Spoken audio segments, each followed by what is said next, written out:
The great hall was silent. 1,000 eyes watched the small group of humans standing at the center of the room. Above them, the representatives of 47 alien species looked down from their floating platforms. This was the Galactic Council, the rulers of all known space. And today, they would decide the fate of humanity. Ambassador Wu Jinli stood at the front of his people. He was only 30 years old, young for such a heavy duty. His hands were steady, but his heart beat fast inside his chest.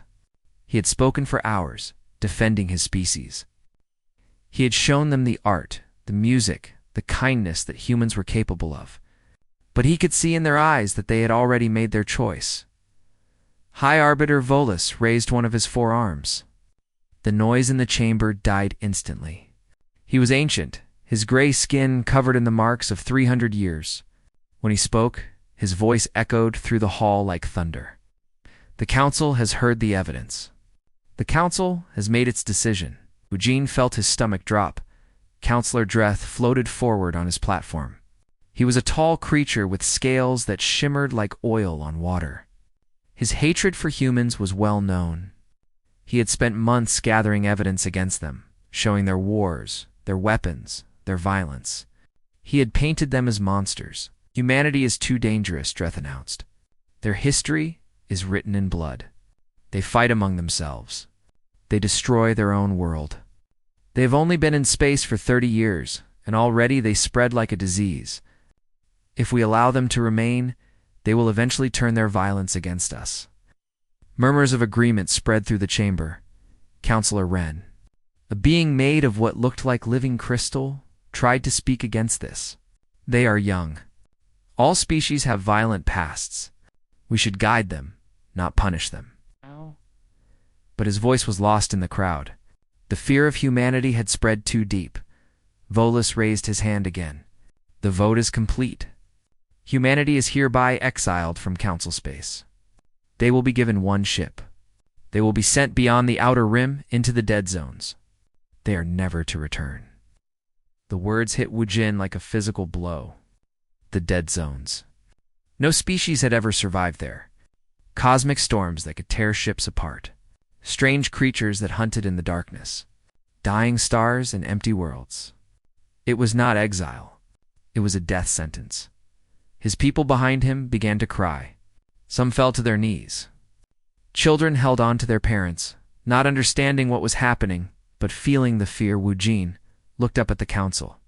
He looked at Dreth, who smiled with satisfaction. He looked at Wren, who turned away in shame.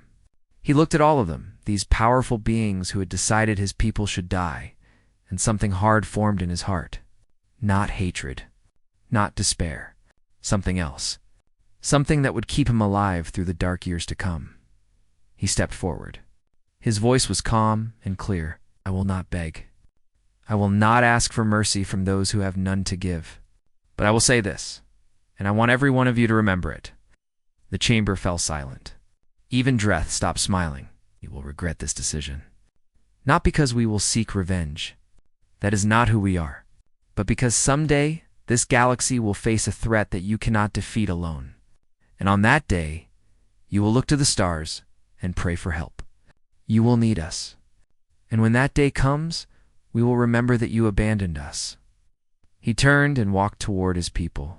He put his hand on the shoulder of a crying child and lifted her into his arms. We will survive, he said to them. We will endure.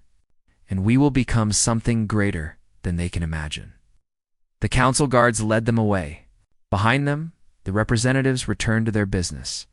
Already forgetting the small species they had just condemned? That was 200 years ago now.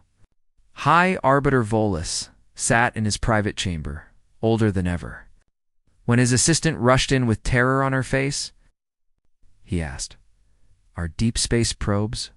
They detected something at the edge of the outer rim. What did they detect? She showed him the images on her screen. Volus felt his heart stop. Ships. Thousands of them. They were huge, sleek, and powerful. Their design was like nothing in council records. They moved in perfect formation, emerging from the darkness that had swallowed humanity 2 centuries ago. And on every ship, tinted in bright blue, was the image of a small planet. A planet with green lands and blue oceans. A planet that the Council had tried to forget Earth. Double quotes, how many? Volus whispered. We are still counting. Current estimate is over 10,000 vessels. Their technology is, we cannot understand it. It is centuries ahead of ours. Volus closed his eyes. He remembered that day in the council chamber. He remembered a young ambassador with steady hands and a calm voice. He remembered the words that he had dismissed as empty threats. You will need us, and we will remember that you abandoned us. Send a message to all council members, Volus said. Emergency session. Immediately. What should I tell them? Volus looked at the image of the human fleet, vast and powerful, waiting at the border of council space like a storm about to break. Tell them that humanity has returned. He did not sleep that night. None of them did. Across 47 worlds, the species of the council looked up at the stars with fear in their hearts. The monsters they had tried to kill were coming home, and they were no longer weak. Admiral Tejo Park stood on the bridge of the Defiance and looked at the stars ahead. These were the same stars that had watched his grandmother cry as a child, holding onto her mother in a crowded ship fleeing into the unknown. Now he was back, and he was not crying. Admiral Council ships are moving to intercept positions, Captain Unikim reported from her station. She was young, sharp, and fearless. Tejo trusted her more than anyone in the fleet. Let them move, Tejo said. They are scared. Scared creatures do foolish things. Behind him, the bridge crew worked in calm silence. They had trained for this moment their entire lives. Every human child grew up hearing the stories, the exile, the suffering, the promise that one day they would return. Tejo walked to the main window and placed his hand against the cold glass. Out there, somewhere, was Earth. He had never seen it. Neither had his parents or grandparents. But he knew every mountain, every ocean, every city, from the old records. It was home, even though no living human had ever walked on its soil. Lieutenant Hannah Cho approached him with a tablet. Sir, Dr. Beek wants to speak with you. He says it is about the message we will send to the council. Iho nodded. Tell him I will call him shortly. He turned to face his crew. Before we go further, I want all of you to remember something. We are not here for revenge.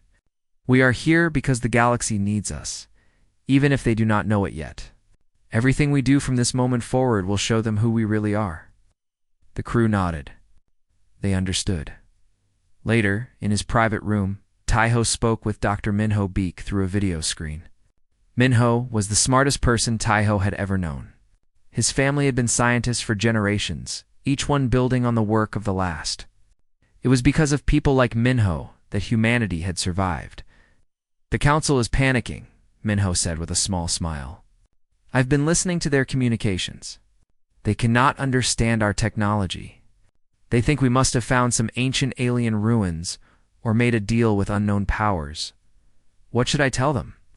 The truth. That we built everything ourselves. That they sent us to die, and instead we became stronger. Minho's smile faded. But more importantly, tell them about what is coming. Tell them about the swarm. Tejo nodded slowly. The swarm. Even the name made his blood run cold. He remembered the stories his grandmother told him. How the exiles had spent decades just trying to survive. The Outer Rim was a terrible place. Cosmic storms destroyed their ships. Strange creatures attacked their colonies. Food was scarce, and hope was even scarcer. But humanity did not give up. They adapted. They learned. They became hard in ways that the soft, safe species of the Council could never imagine. When they found dying stars, they learned to harvest their energy. When they found hostile aliens, they learned to fight them. When they faced impossible problems, they found impossible solutions. Minho's ancestors had been part of that struggle. They discovered new physics in the heart of collapsing stars. They built engines that could bend space itself. They created weapons that made Council technology look like children's toys. And then, 50 years ago, they found the swarm. It came from beyond the galaxy itself. A vast cloud of creatures that consumed everything in their path. Stars, planets, ships, life. They ate it all. They moved slowly, but they never stopped, and they were heading toward the heart of the galaxy. Humanity fought them alone for 50 years. They lost colonies. They lost millions of lives. They learned that the swarm had a central intelligence, a hive mind that controlled all the creatures. If they could destroy it, they could stop the swarm forever. But it was hidden deep within the swarm itself, protected by countless monsters. They needed more ships, more soldiers, more allies. They needed the council. "I have prepared a message," Minho said. "Ambassador Wujin wants to deliver it personally." Taiho raised an eyebrow. "The old man is still alive. He is 230 years old, Admiral, and he is sharper than most people half his age. He says he has waited 2 centuries for this moment. He will not let anyone else speak for humanity." Taiho smiled. He had met Wujin only once, when he was a young officer. The old ambassador had looked at him with eyes that had seen everything and still believed in something good. "Let him speak," Taiho said. "He earned that right." The fleet stopped at the border of Council space. 10,000 ships, carrying 20 million humans, waited in perfect formation. They had traveled across the darkness. They had fought monsters. They had buried their dead on worlds without names. And now they were here. Captain Yuna came to stand beside Taiho on the bridge. "Do you think they will listen?" "They have no choice," Taiho said. "They can either stand with us, or they can die alone. The swarm does not care about politics or old grudges. It only hungers." A small shuttle left the Defiance, carrying Ambassador Wujin toward the council station. The old man sat alone in the back, looking at the stars through the window. He had been young when they sent him away. Now he was old. His hair was white, his skin was lined with age, but his eyes were still the same. Still calm.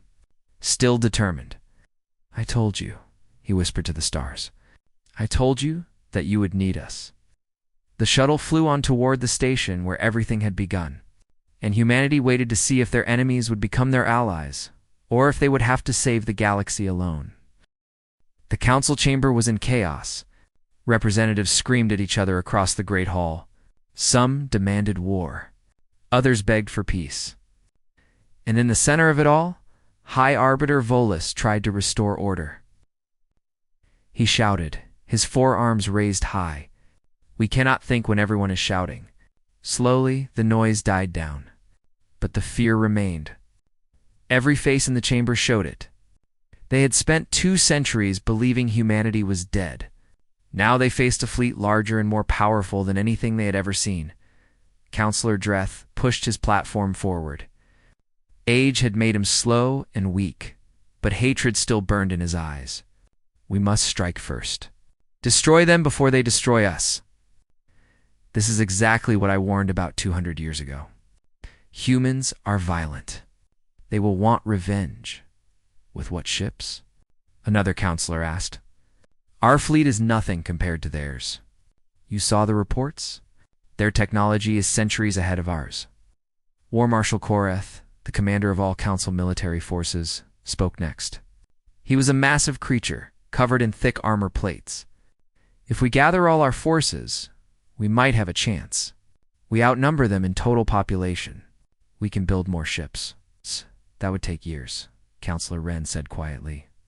His crystal body glowed with soft light. Years we might not have. The humans have not attacked. They stopped at the border. They asked to speak with us. Perhaps we should listen.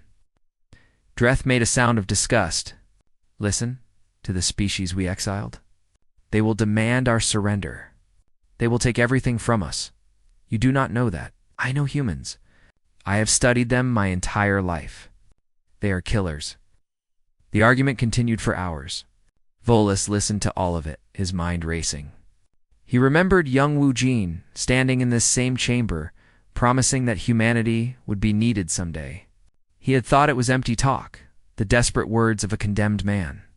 Now he was not so sure. Finally, a message arrived. Ambassador Wujin Li was requesting permission to address the council. Alone, unarmed. It is a trap, Dreth said immediately. He will bring a weapon. He will kill us all. Ren shook his head. One old human against 1,000 guards? That is not a threat. That is courage. We should hear what he has to say. Volus made his decision. Let him come. If humanity wanted to destroy us, they would have attacked already. We will hear their message. Dreth slammed his platform in anger but said nothing more. An hour later, a small shuttle docked with the station. Wujin walked out alone, wearing simple gray clothes. Guards surrounded him immediately, pointing weapons at his chest.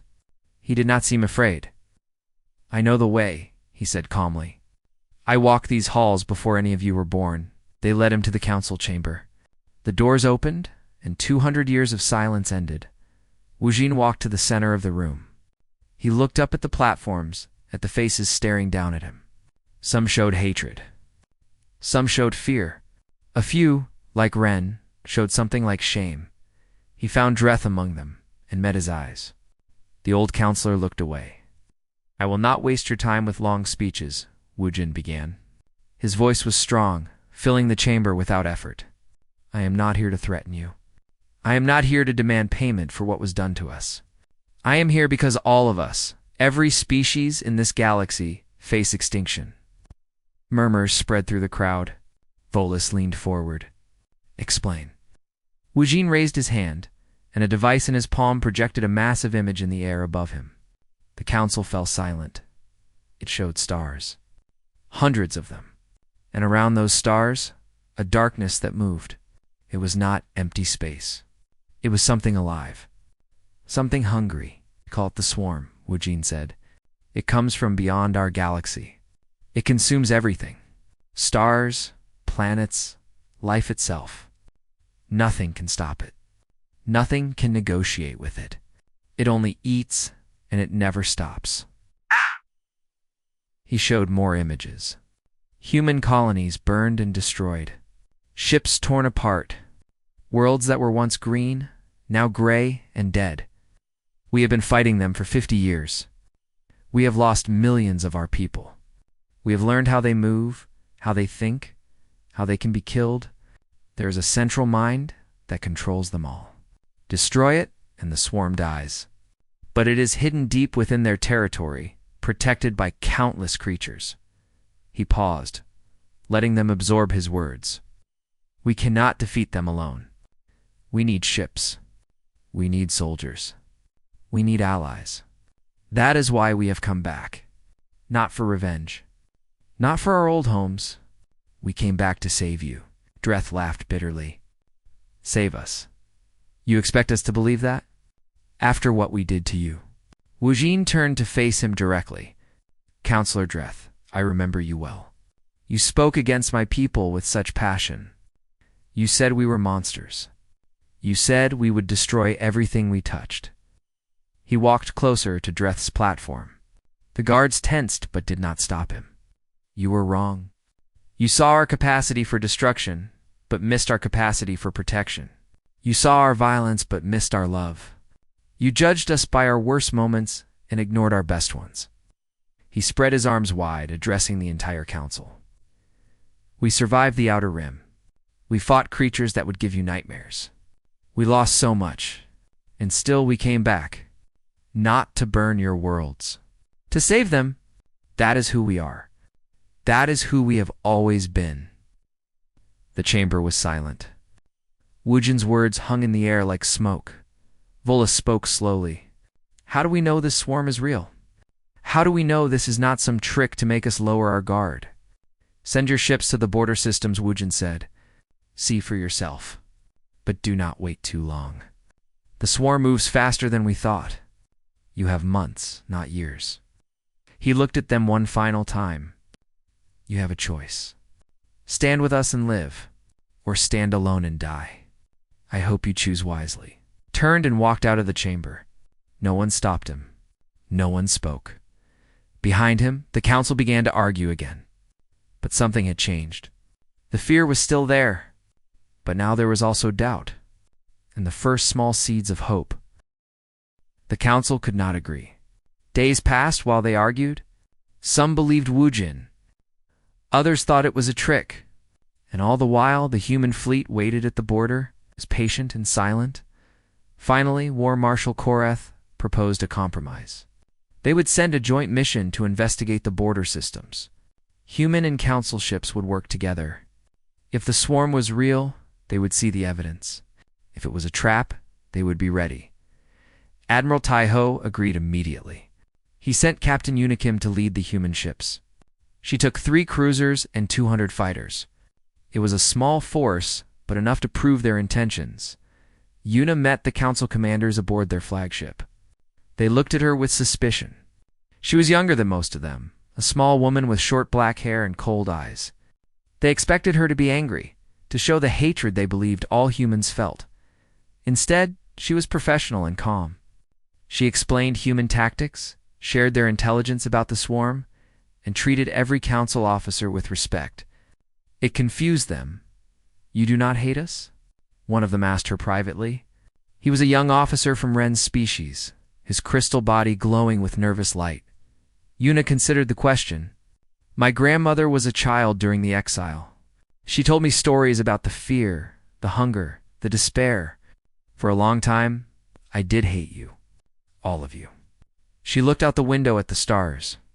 "But hate is heavy. It weighs you down. My grandmother also taught me that. She said that we should remember what was done to us, but we should not let it poison our hearts. We have to be better than our pain." The young officer did not know what to say. The joint fleet reached the border system 3 days later. It was a small colony, home to a peaceful species that grew food for nearby worlds. The council had lost contact with them a week ago. They expected to find a technical problem, a broken communication tower. They found death. The colony was gone. Not destroyed. Not burned. Gone. The buildings were empty. The fields were gray and dead. Even the soil had been consumed. Whatever had been there, the swarm had eaten it completely. One of the council captains fell to his knees. He had family on this world. Now there was nothing left, not even bodies to bury. And then the swarm came. They appeared from behind the dead planet, thousands of creatures that looked like insects made of shadow and hunger. They moved as one, guided by a single, terrible intelligence. They saw the fleet and attacked. The council ships panicked. Their formations broke. Captains screamed contradicting orders. Some tried to fight. Others tried to run. It was chaos. Yuna's voice cut through the noise like a knife. "All council ships, follow my lead. Form defensive positions around the damaged vessels. Fighters, cover the retreat. We are not dying here today." Her confidence was infectious. Slowly, the council ships began to follow her commands. The human cruisers moved to the front, their weapons blazing. Human fighters danced through the swarm, drawing enemy creatures away from the retreating council ships. Lieutenant Hannah Cho led the fighter wing. She was the best pilot in the fleet, a woman who flew like she was born in space. Her ship moved through the swarm like water through rocks, always finding the gaps, always one step ahead. "There are too many of them," her wingman reported. "We cannot hold forever. We do not need forever," Hannah replied. "We just need to buy enough time." The battle lasted 2 hours. When it was over, the joint fleet limped back to safety. They had lost ships. They had lost lives. But most of them survived. Yuna counted the dead. 47 human pilots. Over 100 council soldiers. The price of survival. When they returned to the council station, everything had changed. The species who had fought beside humans told their stories. They described how Yuna had taken command, how the human fighters had sacrificed themselves to protect council ships, how these people they had once condemned had died to save them. Counselor Dreth made one last attempt to stop the alliance. He stood before the council and called humans manipulators. He said they had created the swarm as a weapon, but the entire situation was designed to trick the council into submission. Admiral Tai-Ho was present for this accusation. He had come aboard the station for negotiations. He listened to Dreth in silence, his face calm. When Dreth finished, Tai-Ho stepped forward. He did not shout. He did not show anger. He simply activated his own display and showed them records. Human colonies, destroyed by the swarm over 50 years. Millions of names listed in endless rows. Children, families, entire worlds. "These are my people," Taiho said quietly. "They died while we fought alone. They died while you lived in safety, never knowing the threat that was coming. We could have stayed hidden. We could have let the swarm reach you without warning. It would have been easy revenge." He looked directly at Dreth. "Instead, we came to warn you. We came to help you. We came to fight beside you. Not because you deserve it, but because it is the right thing to do." Dreth had no answer. High Arbiter Volus called for a final vote.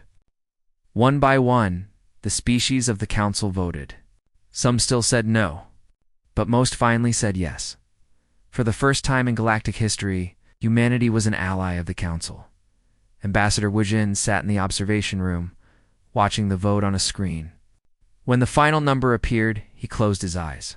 Tears ran down his old face. 200 years, he whispered to himself. 200 years of waiting.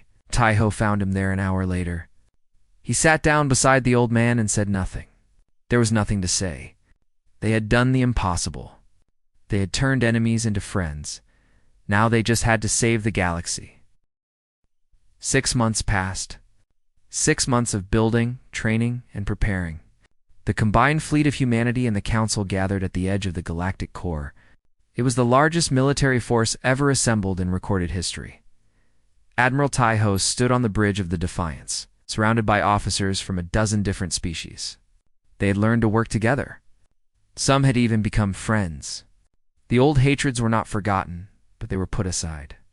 There would be time for healing later. First, they had to survive. Dr. Minho Beek appeared on the communication screen. His face was tired, but excited. "Admiral, the weapon is ready. We have tested it 40 times. It will work." Taiho nodded. The weapon was humanity's greatest creation. It could destroy the swarm's central mind, the intelligence that controlled all the creatures. Without it, the swarm would fall apart. The monsters would become mindless, easy to destroy. But there was a problem. The weapon must be delivered directly to the core, Minho continued. A ship will have to fly into the heart of the swarm and detonate it manually. There is no way to do it remotely, and there is no way to escape afterward. A suicide mission. Taiho had known this for weeks. He had tried to find another way. "There was none, Captain." Yuna Kim stepped forward. "I will do it." Taiho turned to look at her. She stood straight, her eyes calm and determined. She was not afraid. She had made peace with death a long time ago. Taiho said, "I cannot ask you to do this. You are not asking. I am volunteering." She smiled slightly. "My ship, the Final Dawn, is the fastest in the fleet. My crew is the best. We have the highest chance of reaching the core." "You know this is true." Taiho wanted to argue, but he could see in her eyes that her decision was made. He had known Yuna for years. Once she decided something, nothing could change her mind. "It's your crew?" he asked. "They already know." They all volunteered. Of course they did. They were human. The battle began 3 days later. The combined fleet jumped into swarm territory. The creatures were waiting for them. Millions of them, filling space like a dark cloud. They attacked immediately, and the chaos of war consumed everything. Human and council ships fought side by side. Old enemies died protecting each other. The Thalosi Wren's people proved themselves fearless warriors. Even soldiers from Dreth's species fought with courage. Death does not care about old grudges. Lieutenant Hanacho flew her fighter at the front of the assault. She cleared paths through the swarm, her weapons never stopping. Her skills were legendary. Younger pilots followed her, learning from her example, but the swarm was endless. For every creature they killed, 10 more appeared. Slowly, the fleet pushed forward, but the cost was terrible. Ships exploded every minute. Thousands of lives ended in fire and silence. The Final Dawn waited at the back of the fleet, protected by the heaviest cruisers. Yuna watched the battle on her screens, counting the distance to the core. They needed to get closer. "Just a little closer," Captain, her pilot, reported. "We have an opening. If we go now, we can make it." Yuna looked at her crew. 12 people. They had served with her for years. They knew they would not come back. "It has been an honor," she said simply. "The honor was ours, Captain," they replied together. The final dawn launched forward. The cruisers created a corridor of fire burning through the swarm. Hannah Cho's fighter wing flew ahead, destroying everything in their path. "Almost there," Hannah reported. "The core is visible. You can make it." Then her screen filled with warnings. Too many creatures. Coming from every direction. There was no way to avoid them all, Captain Hannah said, through the communication channel. "Tell my family I went down fighting." Her fighter dove into the swarm. She fired until her weapons were empty. She flew until her ship could fly no more. And when the creatures finally caught her, she was laughing. The final dawn passed through the gap Hannah had created. Ahead of them, the swarm's core pulsed with terrible light. It was alive, aware, watching them come. Yuna activated the weapon. 10 seconds until detonation. She thought about her grandmother, who had survived the exile as a child. She thought about her parents, who had died fighting the swarm when she was young. She thought about all the humans who had suffered and struggled and never given up. "This is what we were made for," she thought. "This is who we are." 3 seconds. "Goodbye," she whispered. The weapon detonated. Light filled the universe. The core screamed, a sound that echoed across space itself, and then it died.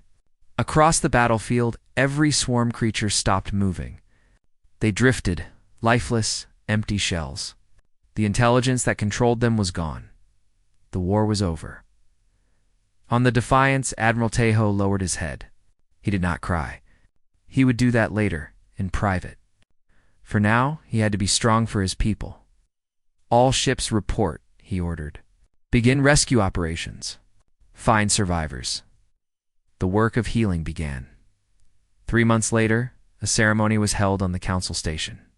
High Arbiter Volus stood before representatives of all species, human and alien alike. "We gather today to honor those who gave everything," he said, "and to remember the lessons we have learned." Behind him, a memorial had been built. Names were carved into its surface. Human names alongside alien names. Yuna Kim, Hannah Cho, thousands more. Equals in death, as they should have been in life. Volus unveiled a statue at the center of the memorial. It showed a human woman with short hair and calm eyes, looking up at the stars. "Captain Yuna Kim," Volus announced. "The daughter of exiles who saved the children of those who exiled her." The crowd was silent. Some wept. Others simply bowed their heads. Admiral Tejo stood at the edge of the crowd with Ambassador Wujin beside him. The old man was leaning on a cane now, his body finally showing its age, but his eyes were still bright. "It is done," Wujin said softly. "Everything I hoped for. Everything I feared." Tejo nodded. "We lost so many. We saved more." Wujin put his hand on Tejo's shoulder. "That is all we can do. Save more than we lose. Protect more than we harm. Build more than we destroy." He looked up at the stars through the station's windows. "They sent us into darkness thinking we would die. They did not understand." He smiled, old and tired, but at peace. Darkness is where humanity has always found its light. Tejo looked at the memorial, at the names of the fallen, the statue of Yuna standing eternal and proud. Humanity was no longer exiled. They were no longer feared. They were respected, not because they had conquered, but because they had protected. Not because they sought revenge, but because they offered forgiveness through sacrifice. The galaxy would remember, and so would humanity. That was enough.